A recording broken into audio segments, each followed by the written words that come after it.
তাহলে ভগবানকে যেরকম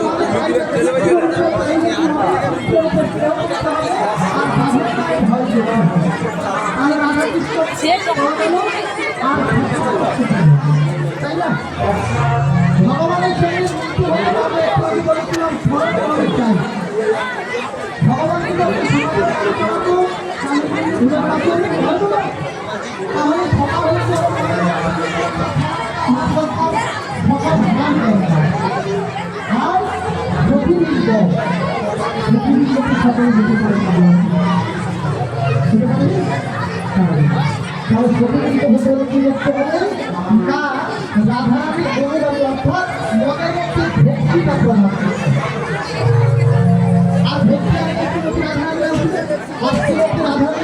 আমরা সকলে মিলে জন্মগ্রহণ হতে পারি। বিদায় গৌর কৃষ্ণ প্রেমানন্দে হরি হরি বল হরি বল। তাদের সকলে ভালো আছেন তো না ভালো নাই? ভালো আছেন। একটা কথা বলে রাখি মা, চিন্তা হলো কম